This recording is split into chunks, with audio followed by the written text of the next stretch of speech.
and she falls onto McCoy's lap. She falls right into his lap, Dana. And he's like, well, she's not that dead. She just died. It'll take a while for rigor to set in, yeah.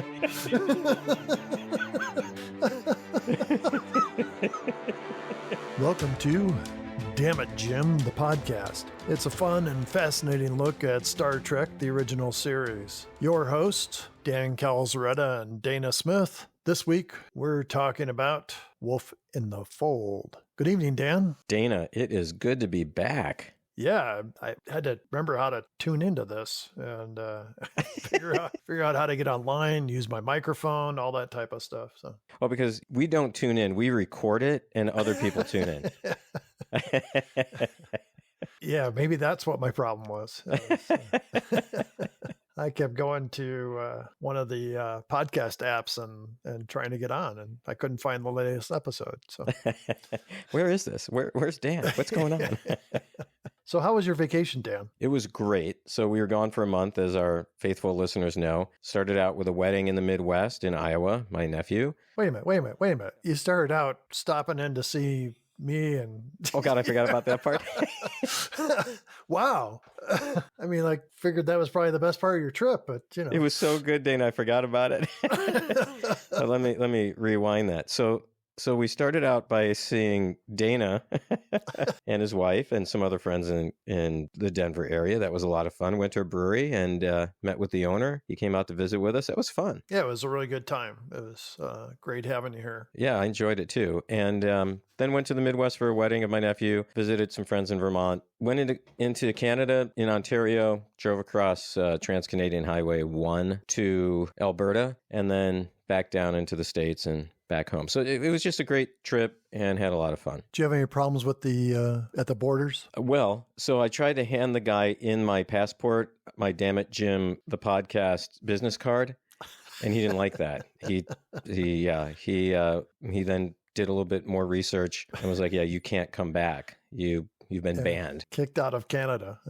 No, kicked out of the United States. Oh. The Canadians were like, yeah, whatever. No one listens to you here. But no problems at the border. In fact, coming back, I probably shouldn't say this because now they're going to, do like a cavity search next time. But the guy was like, looked at the passports. He's like, welcome back, Daniel. And that was it. I was like, you don't even want to know if I have any fruit, vegetables, or illicit items of any kind. I didn't say that. But knowing you would have had like a couple cases of Canadian beer that you were sneaking across the border or something. No, I had American beer that I bought in Vermont, and I wanted to get it back, obviously, but he didn't even ask about that. So anyway, it was great. They were super professional. We were in, very quickly through and just had a great time. Now, you also had kind of an adventure while we were on hiatus. Yeah, I had shoulder surgery. Yeah, I can see your one shoulder is like huge. What did they do? Steroids or? Yeah, I was feeling kind of meek, so I had them put in some shoulder pads, make me look a little bit bigger. Some like football shoulder pads. Yeah. You remember the coats and like the sport coats and stuff in like the 80s? Yeah. All had like shoulder pads in them. Yes. And stuff. So it's, I think that was the 80s and maybe the 90s, with the women had the big hair and, right. And everybody had big shoulder pads. I guess they were just thinking a football game was maybe going to break out. Yeah. So that's, I'm going for that look. It's a good look on you. Do you remember parachute pants when those were big? Oh, yeah. I found a pair of mine that I had from the 80s and tried to put them on. Uh-huh. Yeah, and they didn't fit. No, really? I'm surprised. Yeah, weird, yeah. I'd like to tell you that they were too loose, but that wasn't the case. But, but I worked at a clothing store in the 80s. Wait, hold on. Okay, hold on a second. We haven't even started the podcast, and the ramble jar's got to come out. So keep going. I'll just start throwing stuff in as we need to. Yeah, it's been a long time since we've talked, so this is going to get bad. Yeah, screw the podcast. And Star Trek. Let's just ramble for an hour. Some people think that's all we do anyway. So I know. I mean, they're mostly right. Yeah. But I worked in this clothing store, which was men's clothing, but they had a sister store, which was more trendy, being that I was like a college student and trying to be trendy and cool. I would shop over at the sister store and buy clothes there. This is women's clothing or men's clothing? I mean, it doesn't matter to me, Dana, really. I'm just curious. It was always men's clothing. Okay. But shouldn't it be a brother store then if it's men's clothing, not a sister store? Everything's like a sister. It's they talk about like two corporations work together. It's like a sister company. Two ships they talk about, it's a sister ship. Why is that? Because I think if you say brother ship, they think it sounds like a cult. So yeah, no, I had shoulder surgery to repair a problem I was having with my bicep tendon. Well, I'm glad it went well and that you're on the road to recovery. Yeah, well, thanks. So Dan, it's been a while. Do you have any emails or anything that you want to share with us before we start? Yeah, Dana, I'd like to start with one from Anthony Sinclair. He writes, "Hi guys, it's good to have you back. I hope your time off was enjoyable, whether it was spent catching up on Starfleet technical journals or in quiet contemplation or on Wrigley's Pleasure Planet. Regarding the last podcast on obsession, although it's not my favorite episode, it's the best one in the series if you want to do a drinking game. If you took a shot every time Kirk said sickly sweet, you'd either wind up in sickbay or the Betty Ford Clinic. I'm looking forward to this week's podcast. Best regards, Anthony." Thank you for that one, Anthony. From our good friend, the Hungry Marmot. He says, "Dear Dan and Dana, I was prompted to investigate Dan's favorite subject of Uranus after your discussion about the number of sphincters in the human body. Imagine my discombobulation on finding out that Uranus has multiple rings. This might well explain why it is difficult for it to sometimes expel solid matter during its orbit." That's awesome. He goes on to say, "My question is, will Dan be stopping off at Palomar Observatory on his vacation to use their deep space telescopes to probe deeper into the rings of Uranus?" He then finishes the email with, "Schmitter." So that was a good one. Thank you very much, Hungry Marmot. I'm not sure it's my favorite subject. I know I bring it up a lot in the podcast just because it's funny. I used to teach middle school, so whenever you say Uranus, it's just funny to me. But anyway, thanks for the email. That was great. Also, Matt Fleming sent us a link to a video of some people shooting off fireworks on the 4th of July and asked us to do a review of it. Did you happen to watch that, Dana? When I was at work, it wouldn't let me open it. I meant to open it when I got home, and I did not. Oh my God. You have to watch it. It's hilarious. He says he wants us to watch it and then talk about it next week. So maybe we can. But it was very, very funny to say the least. Finally, a couple of listeners on YouTube liked the idea that Mogridge had sent us before we left on vacation that we do reviews of the Twilight Zone. So there's a couple upvotes for Twilight Zone reviews, Dana. I watched, while I was down and out for a few days, I watched an episode of Thunderbirds. Oh, yeah.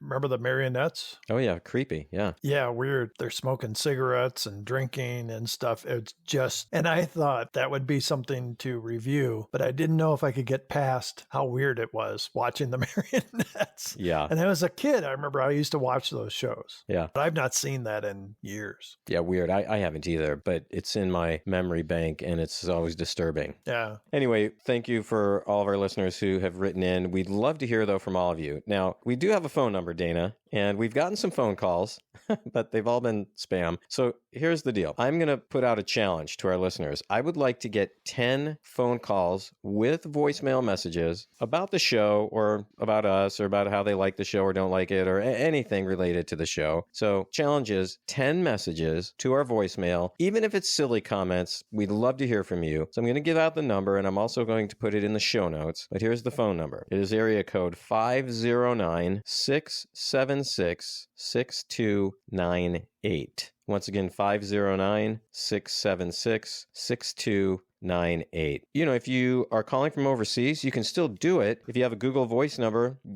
just use Google Voice, use data. You don't even have to make a phone call where you have to pay for it and use that number. So, Dana, I think we can get 10 people to call and leave comments, don't you? I would sure hope so. We've had lots of comments through Facebook and through YouTube. So I would think that people would definitely call in. Yeah. And if we like what we hear, we'll put it on, right? Yeah, definitely. If we need to bleep out some stuff, that's okay. Sometimes we have to bleep our own selves out. So, but please call in. Leave us a message. If it helps you to have a few drinks before you do it because you're nervous, go ahead. No problem. So anyway, that's it, Dana. I did put a message out that we are airing, this podcast will air on the 4th. We got some comments on Facebook that said, yay, love listening to the rambles. That was Steve Bracchia. And then Randall Mannion said, keep on schmittering. which is my favorite. An old friend of ours, Cindy, said, yes, yes, yes, and a picture of a smiling dog. I love that one. Mm-hmm. And then Matthew Fleming, who we already talked about, said, hot damn. Glad to see that some people are excited about us coming back, and they missed us, Dan. What'll be interesting on Friday, once people listen to the podcast, if they'll put a message on there saying, actually, what I meant to say was, don't come back. Okay, Dan, should we get into this episode? Yeah, let's do it. Let's start talking about Wolf in the Fold. Hey, before we start, I find this very interesting. So both of us are from the Midwest originally, right? Yeah. Just outside of Chicago. How do you pronounce, Dana, the first word in the title of this episode? Wolf. Wolf, with the L, right? Yeah. How do people from the Midwest pronounce it? Wolf. Woof. Woof. They say woof. They would say woof in the fold. And they don't say woof in the fold. They pronounce the L in the fold. Something about that word, wolf. It is pronounced wolf. I was talking to one of my brothers not too long ago, and he happened to bring up, he lives out in the country, and there was something about a wolf, or I don't know why he even brought up the wolf. And he said, woof. It's a woof. And I said, what's a woof? You know, a woof. A woof. Like a big dog. He's like, oh, wolf. That's what I said, woof. Okay, dude. It's funny, though. I haven't thought about that. Yeah. Anyway, I just wanted to bring that up. So maybe we should get started. Yeah, no, I've heard that in other places. I was trying to think if that was the Midwest. I think it was when I was in Wisconsin. Yeah. That people said that, but I don't want to judge anybody just yet. Okay. I'm not judging. I'm just observing. Even though, let's face it, it's a stupid way to say it. It's just dumb. Crap, there goes all our Midwest listeners. Well, we've already filled the ramble jar today, Dana. I mean, and we haven't even yet talked about the show. No, so. you just mentioned the title, and then I totally just butted in. And okay, yeah, there's a lot to talk about in this show. So yeah, so we got to move. Yeah. Let's get started on this. Okay. So we start off with a close-up of an attractive female dancer doing, I guess you could only call it a belly dance. I think that's the best term for it, yeah. Across the room, we see several people lounging on pillows, having drinks, watching the dancer, and we pan over to Scotty, McCoy, and Kirk, and they're all watching the dancer. Yeah, and not with just a kind of disinterested look either. Scotty has a smile on his face, and Kirk is watching. McCoy is all but drooling. Scotty comments that he's going to like it on Argelius I was practicing saying this today. It's Argelius. Argelius? Yeah. We'll get corrected no matter how you pronounce it, Dana. Scotty comments that he's going to like it on Argelius too. He asks, do you mean to tell me that all these women, well, that all this is... Yes. The Argelians think very highly of their pleasure. Well, now, that's an understatement if I ever heard one. This is a completely hedonistic society. Okay, hold on a second. So when Kirk says, yes, Dana, is this a brothel? That's funny because I have in parentheses, do you think he was going to say prostitutes maybe? So that's what he's implying though, right? Yeah, just because this was the mid-'60s, you didn't say that on television. I mean, they came as close as they could, right? Without saying it. I also was reading that the woman who's doing the dancing, they had to cover up her belly button. It was... like the censors would not let that go through. So they just put like a jewel in it. I mean, that's just kind of ridiculous, don't you think?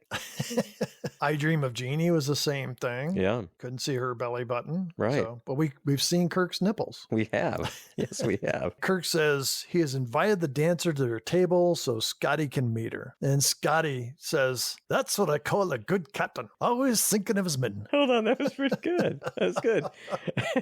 So you just needed a little bit of a break to really get that accent back down, you know? When I had the shoulder surgery, I asked the doctor if anything can help me with my Scottish accent. So he said he'll try to see if he can work his way over to my vocal cords and see if he can do anything. So it must have worked.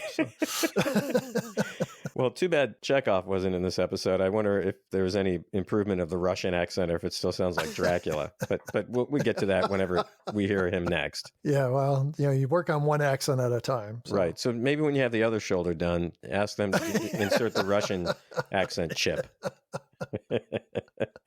So when the dance finishes, Scotty is slapping the table. Kirk and McCoy say that the Argelians people flicker the light on the table as a sign of approval of the dance. I thought that was kind of cool. Yeah, and Scotty just keeps slapping the table. He's slapping something. He did only have one hand on the table. So That's true. And the other side of the table was like,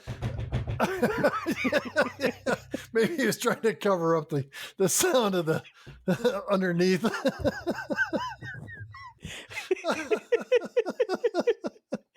because he's like something like, you don't tell a man from Aberdeen how to do something. I don't even remember what he said. That was horrible. I need shoulder surgery.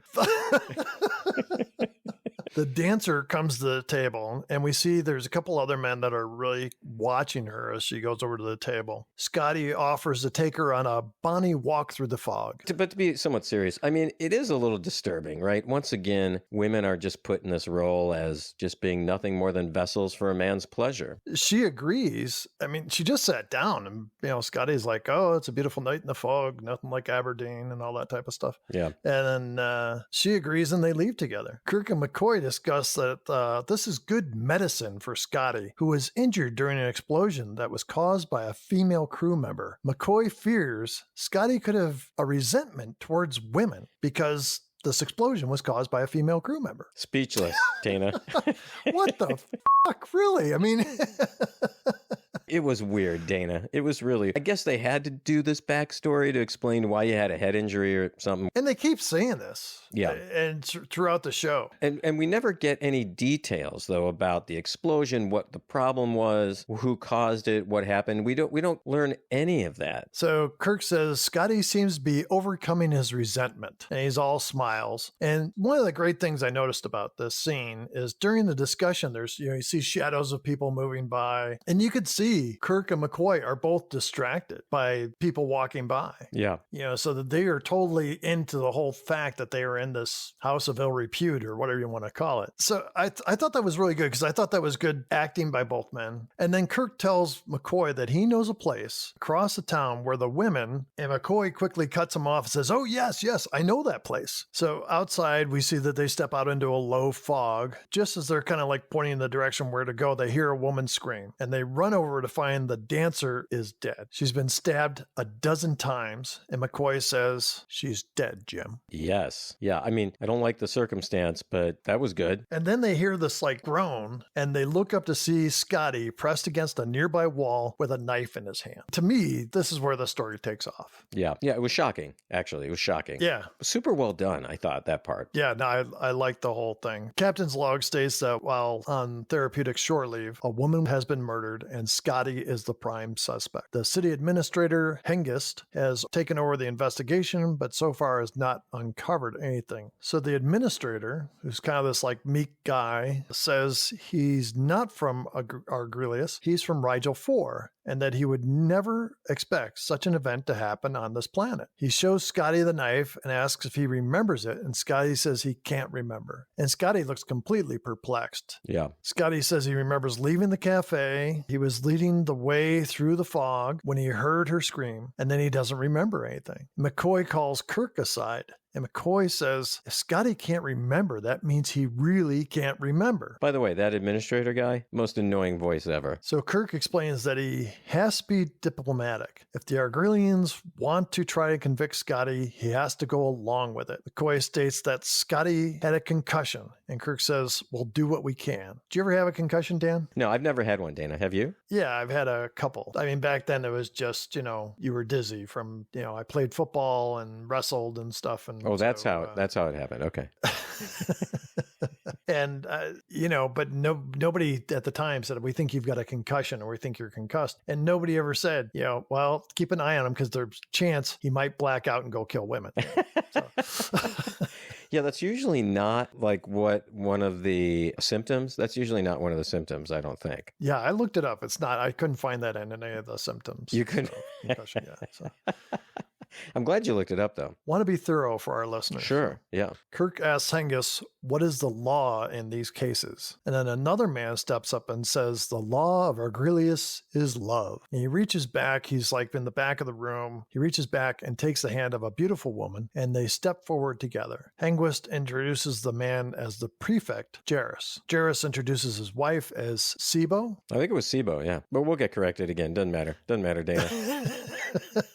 Well, when I first saw it, I wanted to say Cybo because when I saw the name, but I remembered that he's pronounced Sibo. Now, our listeners may recognize him, though, too, right? Yeah, the prefect has been seen on Star Trek before. Yeah. Do we want to say where that is or wait on that one? Let's build up a little bit of a mystery here. Dave. Let's have some mystery. Okay, I agree with you. Good. Let's not tell people that he was Landru. Jarrus says that long ago they had ways to learn the truth in these matters. McCoy states the Argelian empathic contact, and Jarrus responds that his wife has the ancestral gift and invites them to his home. Hengist asks if this should be handled in an official manner, and Jarrus responds that he is the highest ranking official on the planet, so it shall be handled officially. Yeah, that little guy, Hengist, was annoying. He was just annoying. Too bad he didn't get stabbed. So, but my first thought was Scotty's a prime suspect. Yeah. Somebody's been murdered. Nobody's in handcuffs. No guards. No guards. Didn't call down a couple red shirts or anything. No. So they go to Jarrus's home, and Kirk suggests they beam down a technician with a psycho tricorder, stating it will give a detailed account of everything that happened to Mr. Scott in the last 24 hours. First time we've ever heard of this, right? Do you think they could have come up with a better name than psycho tricorder? That is a great name. I mean, it's a horribly great name. Yeah, he's psycho, all right. Well, I'll get the psycho tricorder to check him out. Yeah. Can't use an ordinary tricorder. No. It has to be the psycho tricorder. I wonder in what situations you would use the psycho tricorder. I mean, is it only when people kind of go psycho, or? It gives a detailed account of everything that's happened to the person in the last 24 hours. So, I mean, what's that even got to do with psycho? Yeah, that's good. Yeah, that's a good question. Yeah. Maybe it should be like the temporal tricorder. Good point. Yeah. Hengist objects to this, but the prefect says his wife needs to meditate before she can do her part, so they should do what they can. So Kirk calls up to Spock and orders him to beam down a technician with the psycho tricorder. The prefect says he's been hearing talk around the town about the murder and states that some people are even saying they should close Argelius down to space vehicles. Hengist says there are other people that still need to be questioned, and Jarrus tells him to attend to that. As Hengist is leaving, a female crew member beams down into Jarrus's home. Hengist kind of stops in the doorway and watches her, and then he leaves. Yeah, that was a weird look he gave her, wasn't it? It was, and he kind of gives her like a little nod. So the crew member reports as Lieutenant Karen Tracy. Kirk tells her he wants a 24-hour regressive memory check on Mr. Scott. So Kirk orders Scotty to go with the lieutenant, and the two of them leave together into this room, go in this room where they won't be disturbed. And again, you're sending a man who's been suspected of killing a woman away with another woman by themselves. Exactly. What could go wrong? Nothing could possibly go wrong. So McCoy turns to Kirk and says, under normal conditions, Scotty would never have done such a thing. And Kirk responds, but that blow on the head, it could put all his previous behavior patterns into the junk heap. Jarrus goes to his wife as she enters the room and asks if she is ready. She says yes and asks to see the knife, but then he cannot find the knife. Right. And just then they hear a scream and they go running off. They find the room where Scotty and Lieutenant Tracy went. Tracy's on the floor. Her back has several wounds. Yeah. And Scotty is unconscious in the chair. He's just exhausted. Look, Dana, it takes a lot out of you to stab someone that many times. Oh my God. We're horrible. So McCoy checks the lieutenant and he actually puts his hand on her neck. And he says, she's dead, Jim. So two times now, Dana. Yeah. And he says, just like the other one. So Jarrus offers a drink to Scotty and says it's a stimulant. McCoy helps Scotty drink it. Scotty wakes up and Kirk tells Scotty that the lieutenant is dead and asks what happened down there. Scotty says, I was sitting there. She was taking her readings. And then I was here. He says he passed out. McCoy says it could be the head injury. And Kirk says, think, Scotty. Yeah, just think. Scotty, just think. Just think a little harder. Come on.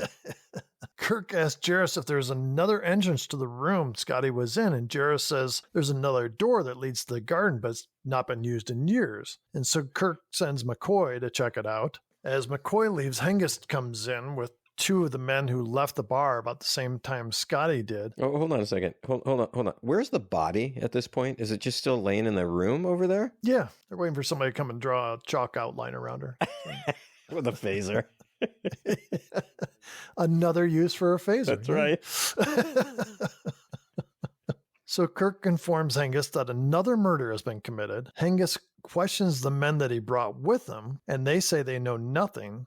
The one man, Tark, who's the older man, says the first murdered girl was his daughter. And the second man, named Morla, says he has nothing to hide. And the father says that Morla knew his daughter. They were supposed to be married. Ooh, that was actually a shocker to me. Yeah, because I didn't get the sense that she even knew who he was. Right. She says he was jealous of her. Jira says that's disquieting. And the man says he left when Kara sat down with the men and that he went home. Kirk asks, can you prove you went directly home? And Hengist, who's supposed to be doing the investigation, says, do you mind if I continue with the questions? And Kirk says, then get on with it, man. That was pretty good. Yeah. Oh, that's one of my favorite parts. Yeah. So Sibo says she's ready, and Kirk requests that the room be sealed so no one can enter or leave while the ceremony is going on. And Scotty says, Captain, do you mean my neck is going to have to depend on some spooky mumbo-jumbo? and just then Kirk is hailed by Spock from the Enterprise. Spock says that the Argelian empathetic contact is an interesting phenomenon, but should not be depended on when a man's life is at stake. Spock suggests they beam Scotty aboard and use the computers to discover the truth. And Kirk says that they are now subject to Argelian law. It's an interesting concept, right? Like if you're in another country and you commit a crime, you're subject to that country's laws, whether it would seem barbaric or weird to your own country, right? Yeah, we've seen it during our lifetime. Oh, yeah. The guy that got the caning. People have gotten it too for like spitting gum on the sidewalk. I dated a girl. Oh, God, I can't wait. I cannot wait for this story. Okay. Any story that says I dated a girl, I cannot wait to hear what's going to follow. We were driving down, we were in Fort Collins, we're on College Avenue, which is the main thoroughfare through Fort Collins. And I was chewing gum. I rolled down my window and I spit it out. And she flipped out because somebody could walk across that and get that on their shoes. I said, well, they'd have to hurry because there's about 20 cars behind me that are going to pick it up on their tires. And so the rest of the conversation did not go so well, but she was really mad at me for spitting my gum out the window. Well, have you done it since? Not with her in the car, no. Well, I mean, I kind of agree with her on this one, Dana. I mean, not so much because you're going to get it on someone's shoe. I mean, although I have had gum on my shoes, it's horrible. It's a horrible feeling, you know. But I mean, it is kind of littering, don't you think? No. Okay, how about this? Let's say a poor little bird flew down there and picked it up and then choked, or its beak got stuck together, couldn't eat anymore, and it just died of starvation. If a poor little bird flew down there, it was going to get run over by another car. So then the bird would have been stuck on top of the gum and it wouldn't have been pollution. It's a busy street. It's trying to get out of it, Dana. I don't know. Okay. Let's say you were driving down the road and you decided to throw something else out the window. I wouldn't do that. What's the difference? Gum is going to get ground into the cement, pass from one tire to another. Yeah. It's a normal compound will break down. Was that the end of the relationship, the infamous gum spitting incident? It was a long journey through the end of the relationship. I cannot believe you spit that gum out the window. I'm out of here. I'm not slowing down for you. I just have to try to tuck and roll as you hit the ground. And she's a natural compound. She'd just get ground up into the... Wow. We have not done a podcast in a month. There's a lot of rambling that just has to get out, Dana. It just has to. There's no way around it. I forgot why I brought this up even. I totally forgot too. Maybe one of our listeners can tell us. Call us. Just to put a point on this. Yeah. There's now a second woman dead. Right. Scotty is the prime suspect in both murders. No handcuffs, no extra guards. No taking away his belt or anything. So, if he runs, his pants will fall down. I mean, just, it's just. Oh, I remember how we got to the gum thing, by the way. I'm curious. It was the caning. So we just figured it out. Mystery solved. What show are we talking about again? All right, Wolf in the Fold. Right. Woof. Woof. Woof. Woof. Sibo starts the ceremony and requests the circle not be broken. So everybody's like holding hands in a circle. I love the camera shot of this from above. I thought it was really cool, Yeah. by the way. She says, there's something here, something terrible. I feel its presence. Fear, anger, hatred, anger. Anger feeds the flame. Oh, there is evil here. Monstrous, terrible evil. Consuming hunger, hatred of women. It has a name, Baratus, Kesla, Red Jack, a hunger that will never die. Red Jack, Red Jack. The lights go out and Sibo screams. By the way, that was really good. I like that. I'm ready for my next dramatic reading. Yeah, that was good. Yeah. The shoulder improved that too, I think. Yeah, the doctor said he's going to give me a personality. When? When's that going to happen? When the lights come back on, Scotty is holding Sibo in his arms, and then she falls onto McCoy's lap. She falls right into his lap, Dana. And he's like, well, she's not that dead. She just died. It'll take a while for rigor to set in. Yeah.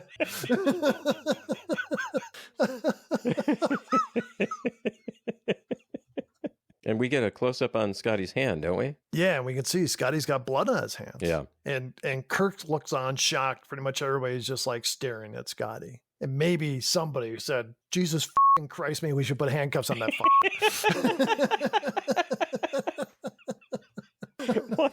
Exactly right. Exactly right. I mean, seriously. Wow. Kirk basically spells out that it sure looks like Scotty did 3 murders. You really think so? Jesus, Sherlock Holmes. It only took him, 39 minutes to get to that point or something? I don't know how to tell you this, McCoy, but I think Scotty actually killed these women.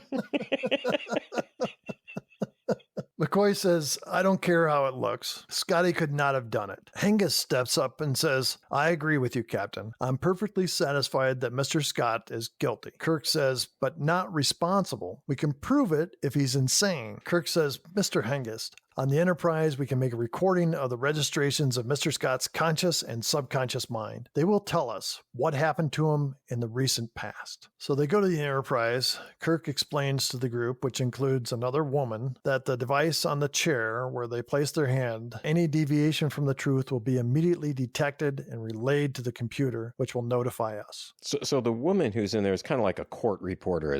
That's kind of what I understood her role to be. Yeah, she had something she was writing on a tablet type thing she was writing on. I mean, if you're that woman, okay, and you know what's happened, and you look around the room, wouldn't you be like, hell no, get some guy in here to do this. I'm out of here. So they start with Scotty on the stand. Kirk asks the computer for Scotty's current condition. The computer responds, subject recently received severe blow on skull, some peripheral abnormalities, like he's got some issues with women. Yeah.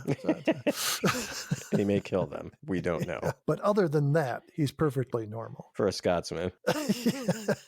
Excellent point. Kirk asks if sufficient abnormalities can account for periods of functional amnesia, and the computer responds negative. And Scotty says, I'm not lying. I have no memory of the first 2 murders. Scotty says, I didn't black out when Mr. Jarrus's wife was murdered. He says, we were holding hands. When the lights went out, the circle was broken. I heard the poor lady scream, and as I was near the head of the table anyway, I went toward her. He says, but there was something in my way. And Kirk asks, something, you mean someone? And Scotty says, no, Captain, something. Cold it was, like a stinking draft out of a slaughterhouse. But it wasn't really there. Hengist says, this is a waste of time. So Kirk says, Sibo spoke of a hunger that never dies, something that thrives on fear, terror, death. Mr. Spock, maybe we're going about it the wrong way. What was it she said exactly? A monstrous evil. Kirk says, she said something else, words that didn't make sense. And McCoy answers, yes, Redjack, Borealis, and Kesla.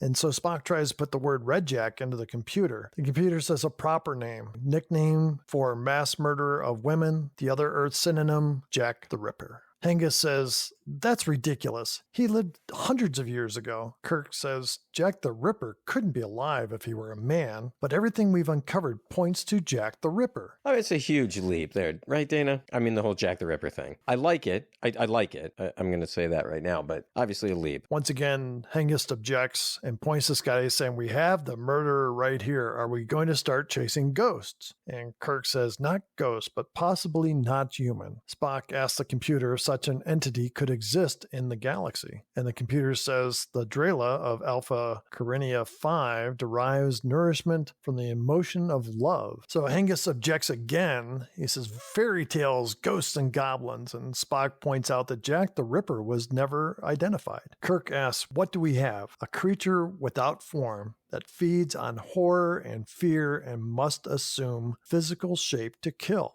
Spock adds, and I suspect preys on women because women are more easily and more deeply terrified, generating more sheer horror than the male of the species. Okay, when he said that, they show the female yeoman. Did you see the look on her face? I didn't. She gives Spock a glance like, you, sir, are a douchebag. Let me show you real horror and fear.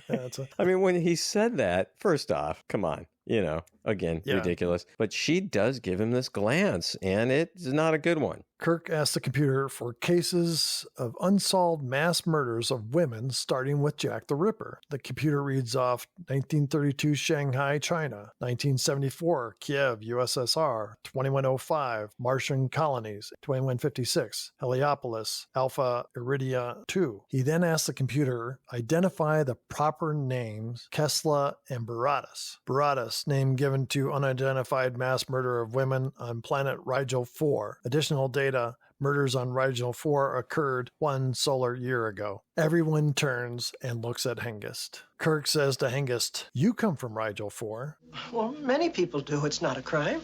No, but what we're investigating is. Would you mind taking the stand, Mr. Hengist? Oh, I will not. I will not take the stand. I can appreciate your position, sir. You are in charge of civil disturbances locally. If you are the entity for which we search, what better position from which to kill with impunity? Hengist suddenly makes a break for it and plows into Scotty and then comes around the table and does like a drop kick on Kirk. Kirk responds with a right cross and Hengist falls. McCoy checks him and says, he's dead, Jim. We got another one. But Dana, you got to talk about the stuntman in this one. Come on. Hengist is played by a guy who's like 5'6", 125 pounds. Yes. And the stuntman's about 6'3". And about 210. And the dude had like, you could tell it was wearing some kind of bald cap. I mean, it just was so bad, Dana. Even with low resolution televisions in the 60s. So bad. That was maybe one of the worst stuntmen not looking like the real actor that we've seen in all of Star Trek. With the exception of the one that did Spock, where he looked like Frankenstein with the wig on his head that was flat on his head. Yeah, that was a good one. I expected to see bolts in his neck that time. Yeah. After McCoy says he's dead, Spock reports the computer will not respond to controls, and McCoy and Scotty lift Hengist's body into a chair. Why? Why? Yeah. Yeah, why? I had the same question. I mean, they left the lieutenant down in the other room when she died. In fact, she might still be in that room. Well, maybe they put her up in a chair in case somebody came in, they could have a conversation with her. It's like, what the hell? Can I get a Band-Aid for those dozen stab wounds? So then they get a visual on the screen with swirling gases and flames, and Kirk says this means the entity is controlling the ship, including life support. So Morla says, you mean it could kill us all? Yes, life support. Turn off. Die. Your name should be Moron, not Morla. So Kirk calls on the intercom, telling all hands stay at your posts, remain calm, which you think when he sends that, it's going to like scare people. But, I was thinking, man, I'm heading for the first freaking shuttle bay to get off that ship. Oh, he's telling me to be calm? If he's telling me to be calm, there's some shit going down. I am out of here. So he then turns to McCoy and says, Bones, what's the sedative situation? Well, we gave some to those women down on the planet. They had a drink at that cafe called the Cosby. So here's one of my favorite lines. Okay. McCoy says, I've got some stuff that will tranquilize an active volcano. Kirk tells McCoy to start distributing it immediately. In cups of Kool-Aid. I wonder how many people are going to get that one. Kirk and Spock leave the conference room. So they get to the bridge. Sulu reports that life support system override is jammed. And the voice calls out, You cannot stop me now, Captain. It'll do you no good. I control all circuits. You cannot silence me. You cannot reach me. Your manual overrides are extremely limited in life. Soon all control will be restored to me. There is nothing you can do to prevent it. I am without ending. I have existed from the dawn of time, And I shall live beyond its end. I thought it was cool. It was kind of scary, I thought, really. So a nurse comes on the bridge. Kirk tells her, tranquilize everyone on the bridge, including yourself. Sulu gets his shot and immediately he looks stoned. He did. His eyes are all kind of like, his eyelids look like heavy and stuff. And he's like, whoever he is, he sure talked gloomy. And he kind of laughs. And he's like, he could have been Shaggy from, Shaggy and Scooby. Yeah. So Kirk says, man your post, mister, and whatever you do, don't be afraid. And Sulu says, With an armful of this stuff, I wouldn't be afraid of a supernova.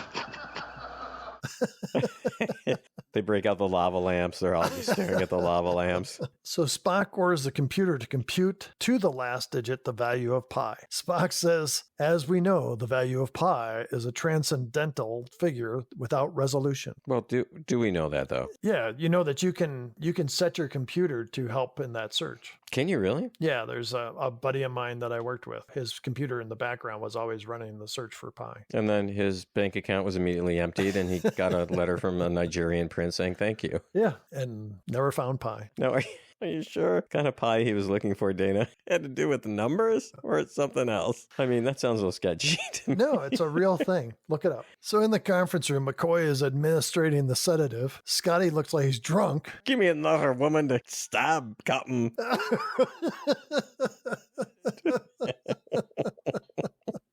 So McCoy says he's tranquilized everyone but himself and Jarvis and Kirk and Spock. Spock reports that the entity has fled the computer. Kirk says yes, but where to? He asks McCoy what will happen if the entity enters a tranquilized body. And McCoy states, well, it might take up knitting, but nothing more violent than that. I love that. That's the line of the episode, I think, don't you think? Yeah, oh yeah. Kirk goes to give Jarvis a shot, and Jarvis turns and attacks Kirk, saying, no, kill you all, make you die and suffer. Spock does the Vulcan nerve pinch, and Jarvis crumbles. Suddenly, Hengist springs back to life. Maybe that's why they put him in the chair, so he could just jump up. Didn't have to get up from the floor. That's a big jump. So, and he grabs the female yeoman, of course. Yes. And holds a knife to her throat. And she's still laughing. I rewound it a couple of times. She's like still got this like laughing look on her face and stuff. Yeah. McCoy approaches and says, you're going to hurt somebody with that thing.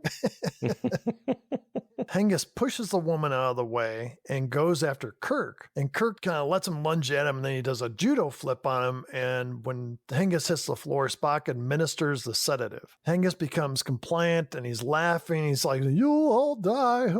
Everyone will die.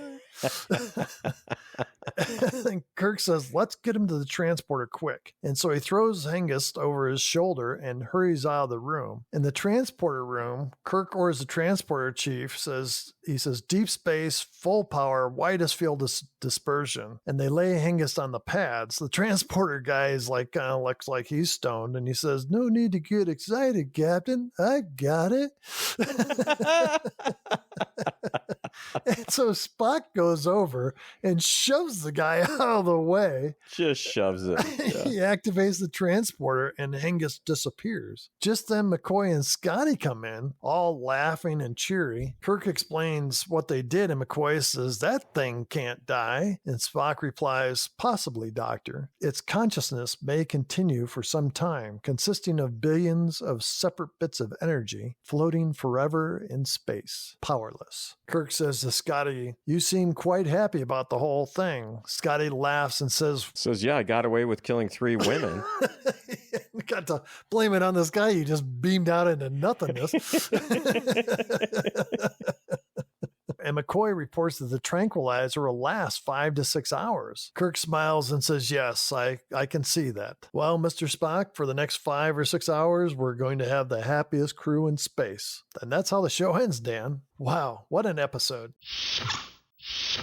So, Dana, you have some interesting information about the dancer, don't you? Yeah, Tanya Lamani, who played the belly dancer, was a trained ballet dancer, and she answered a call for a dancer in Vegas. She thought it was a ballet dancer, but it was a belly dancer. And she spoke Russian and I think like 2 or 3 other languages. She was not that great in English. She understood English, but she said that actually this miscommunication actually helped her because she got the job. She learned quickly, and she ended up being in several TV shows and movies for her belly dancing abilities. Interesting. Yeah. Dan, do you have anything you wanted to add to that? Well, not about her, but it's about one of the other women in the episode. So when they're in that conference room, they have just had that fight with Hengist. There's a scene that has the female yeoman standing next to Jarrus. The shot kind of pauses on them for just a second, and then it goes to somebody else. And I was like, "There's something weird is there." So I rewound it, and then I froze it. Dana, you need to include this picture in the Facebook post about this episode. There is something protruding from like the clavicle area of the yeoman. I don't know how to say this, but it looks like maybe the entity is inside her, and it's excited. And that's all I can. I mean, Dana, did you look at that photograph? I did. It's weird. It's really weird. I went, I think I told you, I went online and looked her up, found several pictures of her. You don't see anything like that. So, I mean, wasn't it the weirdest thing? Yeah, but it shows up.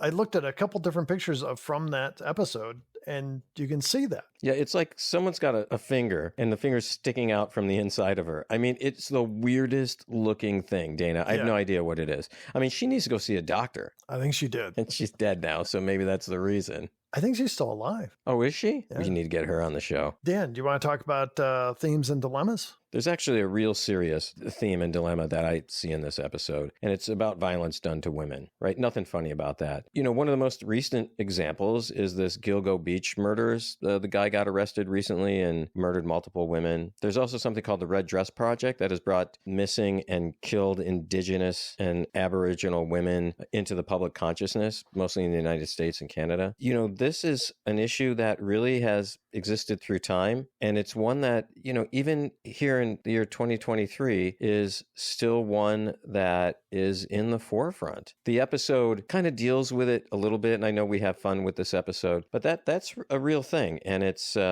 disturbing, and we should all, I think, be conscious and aware of it. Yeah, that's an excellent point, Dan. I thought about that as well. The number of Indian women in Canada that go missing or are murdered every year, the number is staggering. It's like almost impossible to believe. It's just horrifying to think that that's going on. And continues to, right? Yeah. In the show notes, I'll include a link to the Red Dress Project, and people can look at that for themselves. Well, thanks for sharing it. Oh, sure. How about a dilemma that you saw? Well, I was thinking for Kirk, the main dilemma is just trying to help out his fellow officer and crewman, and he has to walk a line of diplomacy with the Argelians. They bring it up a few times, but I kept thinking when I was watching it, other countries are very strong, and America is too, about their rules and regulations. But I mean, some countries, it doesn't matter if there's proof or not. If they believe that you're the guilty party, they just throw you in jail, and you get a trial when they get around to it, or the trial is swift and not so judicious. It made me think that, you know, there was a lot going on, that line of diplomacy that Kirk was trying to walk.